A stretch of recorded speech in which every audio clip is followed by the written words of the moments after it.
ahli waris almarhum Jenderal Besar TNI Haji Muhammad Soeharto, tokoh dari Provinsi Jawa Tengah. Pahlawan bidang perjuangan, Jenderal Soeharto menonjol sejak masa kemerdekaan.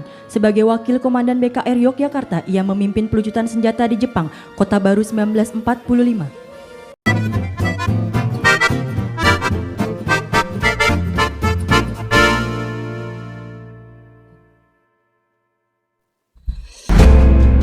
Indonesia digegerkan dengan sebuah keputusan besar. Prabowo Subianto menganugerahkan gelar pahlawan kepada Soeharto. Keputusan ini datang melalui keputusan Presiden dan seketika memicu reaksi dari berbagai kalangan. Ada yang menyambut dengan sukacita, ada yang mencibir keras, dan ada juga yang bingung, rakyat kecil seperti kita.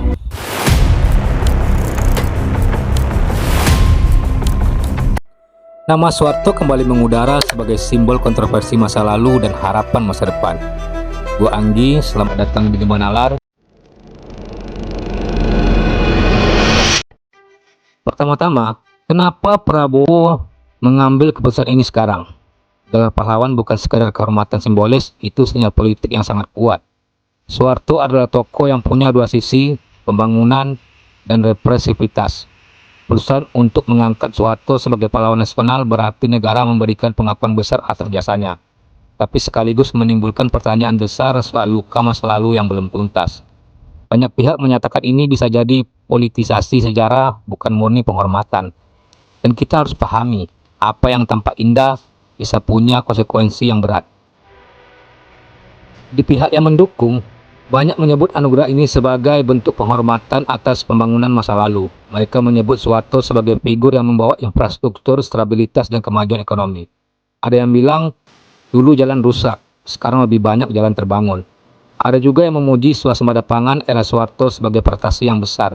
Bagi sebagian veteran politik dan partai tertentu, ini adalah langkah simbolis memperkuat warisan Orde Lama. Mereka melihat penghargaan ini sebagai afirmasi sejarah pembangunan bangsa. Menurut mereka, memberi gelar pahlawan adalah wajar karena itu penghargaan atas kontribusi yang sangat besar. Namun di sisi lain, banyak aktivis HAM dan sejarawan yang bereaksi sangat tajam. Mereka mengingatkan, selama Orde Baru banyak pelanggaran HAM yang belum diselesaikan. Ada laporan soal orang hilang, tahanan politik, dan pembungkaman suara rakyat saat itu. Menurut kritikus, memberi gelar pahlawan bisa mengaburkan atau menutup luka-luka masa lalu. Mereka takut rakyat diromantisasi dengan masa lalu tanpa mempertanggungjawabkan kesalahan. Ada juga yang menilai bahwa keputusan ini adalah cara untuk merehabilitasi narasi Orde Lama secara politik. Bagi pengamat, ini penghargaan tidak boleh diberikan tanpa refleksi jujur terhadap semua sisi sejarah. Dari sudut politik, langkah Prabowo ini bisa dilihat sebagai manuver yang sangat strategis. Nostalgia memang senjata ampuh banyak orang yang rindu masa stabil dulu. Dan Prabowo tahu betul bahwa simbol Soeharto masih punya daya tarik di sejumlah kalangan. Dengan memberi penghargaan, ia tidak hanya menghormati masa lalu, tapi juga mengirim sinyal, saya pegang warisan itu. Itu bukan hanya soal kenangan, tapi soal simbolik. Jika dikelola dengan cerdik, simbol itu bisa memperkuat basis dukungan. Tapi jika salah langkah, bisa jadi bumerang, karena publik yang kritis tidak sedikit. Untuk generasi muda, keputusan ini mungkin terasa abstrak. Mereka tidak merasakan langsung Orde Baru, tapi mereka mewarisi memori cerita orang tua. Beberapa dari mereka mungkin berpikir, wah, zaman Soeharto kayaknya keren. Tapi ingat, cerita masa lalu itu selalu kompleks, tidak hitam putih. Generasi muda punya kesempatan untuk membaca sejarah lebih lebar dengan informasi sekarang. Mereka bisa memilih, mengulang nostalgia, atau belajar dari luka. Dan pilihan itu penting, karena mereka mewakili masa depan bangsa. Rakyat kecil punya hak penuh untuk tahu kebenaran sejarah. Sejarah bukan urusan sekelompok orang elit saja.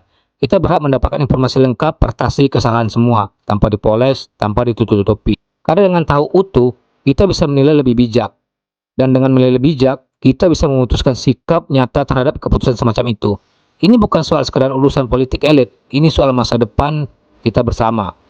Ini pemerintah punya tanggung jawab besar menjelaskan dengan jelas maksud pemberian gelar ini. Jelaskan bukan hanya kenapa Soeharto, tapi juga bagaimana dampaknya ke seluruh rakyat. Tidak cukup seremonial, harus ada pembicaraan publik, refleksi nasional, dan dialog. Kalau pemerintah berani buka, itu bisa jadi momen penyembuhan sejarah. Tapi kalau hanya formalitas, ini bisa jadi manuver politik murni. Rakyat kecil menunggu kejujuran, bukan sekedar simbol. Dan kalau kejujuran datang, bangsa bisa melangkah lebih kuat. Media punya peran penting bukan cuma melihat, tapi juga mengedukasi rakyat. Media rakyat, media alternatif, dan media independen bisa bantu buka fakta. Kita sebagai masyarakat juga bisa ikut ngobrol, diskusi, share pemahaman. Jangan cuma tergantung pada berita satu arah. Kita butuh suara dari bawah, bukan hanya dari atas. Karena kalau kita semua diam, narasi bisa dikuasai pihak tertentu, dan kita tidak boleh biarkan itu terjadi tanpa sahutan. Gue tahu, banyak dari kalian mungkin nonton ini dari HP di warung, dari HP di kontrakan, dan dari rumah sederhana. Tapi suara kalian penting, sangat penting. Kalau kalian peduli sama sejarah, peduli sama masa depan, jangan diam. Turunkan berita ini ke teman-teman, keluarga, tetangga, biar semua paham apa yang terjadi. Berbicaralah, diskusikan di kelompok komunitas, di warung kopi, dan di pasar. Karena perubahan besar seringkali dimulai dari obrolan kecil dari bawah. Dan jika kita bersatu dalam pemahaman, kita bisa menutup keadilan dan kebenaran secara bersama.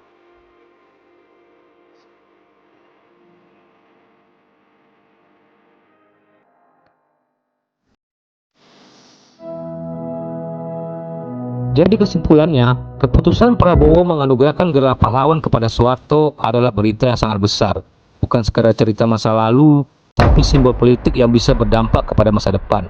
Ada potensi positif, pengakuan atas pembangunan dan jasa Soeharto. Ada juga potensi bahaya, manipulasi sejarah, dan pemulihan luka masa lalu. Rakyat kecil punya hak untuk memahami dan menilai dan bersuara. Sejarah ini bukan hanya milik segelintir orang, tetapi milik semua rakyat Indonesia. Mari kita jaga narasi sejarah dengan kepala jernih dan hati yang sangat berani.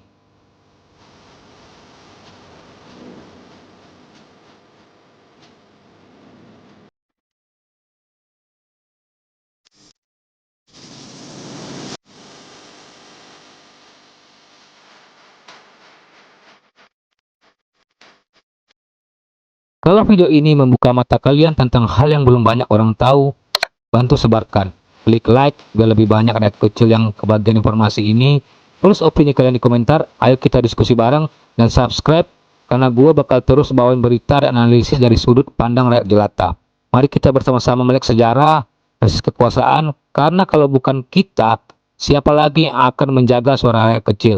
Sampai jumpa di video berikutnya, tetap waspada, tetap kritis, tetap bersama. Bu Anggi, sampai jumpa di Gemanalar berikutnya. Wassalamualaikum warahmatullahi wabarakatuh. Kemudian Anda sekarang titip tanyakan titip pesan apa Pak Atau ya saya titip pesan satu, laporkan kalau saya sakit, karena itu tidak bisa datang pada sidang yang kamu tahu sendiri. Sampaikan salam saya kepada beliau. Dan ketiga,